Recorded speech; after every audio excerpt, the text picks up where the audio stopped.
Se você espera algo de Deus, então você tem que escutar essa história bíblica impressionante. Havia certo pai que lutava com um filho lunático. Tinha uma rotina extremamente pesada e sobrecarregada.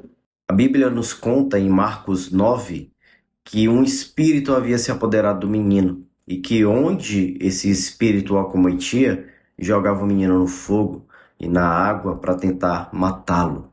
E o pai, desesperado, mas que não desistiu, não se conformou que o seu filho ficasse naquela situação, ele foi procurar ajuda com Jesus. Chegando lá, ele encontrou pelo menos 9 dos discípulos, os seus representantes na ausência de Jesus. E então, depois de tentarem expulsar o demônio do menino, eles não conseguiram. Então imagine esse cenário.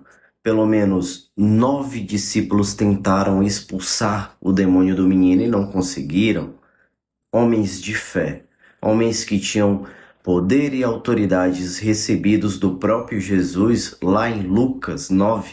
Havia também, junto com a multidão no local, os escribas e os intérpretes da lei, que eram críticos e certamente estavam zombando os discípulos porque eles não conseguiram expulsar o demônio do menino. E o pai, no meio disso tudo, coitado, aquele cara que esperava que o milagre acontecesse, estava extremamente triste.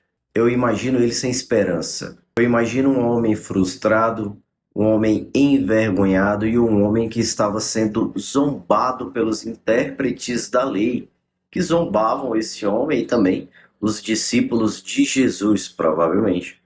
Aquele homem tinha tudo para sair daquele local o mais rápido possível. Porque quem, afinal de contas, iria querer ficar em um local onde o seu filho estava se retorcendo no chão, enquanto homens que se acham superiores zombavam e escarneciam de você? Mas a verdade é que eu e você precisamos aprender muito com o pai daquele jovem, porque muitos acham que a fé é sobre a quantidade, o tamanho ou até mesmo a qualidade. Mas, na verdade, humildemente eu acredito que a fé ela está mais ligada à perseverança do que a outras coisas. E interessante que ainda na mesma passagem, os discípulos perguntam a Jesus o porquê eles não conseguiram expulsar o demônio do menino. E Jesus censura a incredulidade deles, homens que tinham fé, poder e autoridade. Mas o que eles não sabiam é que dentro de cada homem existe a fé e a incredulidade morando junto, como duas faces de uma mesma moeda. E foi isso que o pai do garoto compreendeu com tanta propriedade, pois antes de realizar o milagre, o Senhor perguntou para ele se ele cria. E o pai do garoto respondeu para Jesus que sim, que ele cria. Só que ele foi muito sábio. Ao mesmo tempo, ele reconheceu que dentro dele havia sim também a incredulidade e pediu para Jesus ajudá-lo a vencer a sua incredulidade, que na verdade era uma barreira para que o milagre acontecesse, para que de fato o seu objetivo se concretizasse. As congregações estão abarrotadas de pessoas que dizem que creem. Eu creio, você crê? Todo mundo crê, mas a verdade é que dentro de cada um de nós também existe a incredulidade. E em momentos difíceis, ela se mostra como uma barreira intransponível. E na verdade o que nos cabe é fazer igual o pai daquele garoto.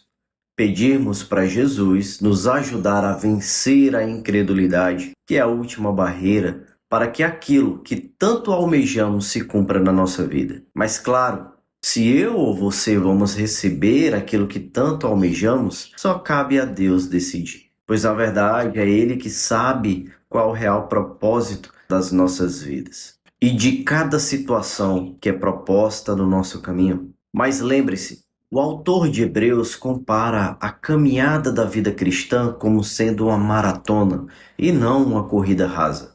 E numa maratona, ela é longa, ela é extensa, e você certamente precisará de paciência e de perseverança. Porque no final das contas, o vencedor é aquele que fica até o final, é aquele que permanece. Assim como o pai daquele garoto que permaneceu, mesmo não tendo recebido a cura ou a libertação do seu filho, que tanto ele queria, das mãos dos apóstolos. Ele permaneceu, ele perseverou, ele acreditou e pediu para Jesus ajudá-lo a vencer a sua incredulidade. Eu espero que essa palavra tenha edificado a sua vida. Que Deus te abençoe e esteja convicto.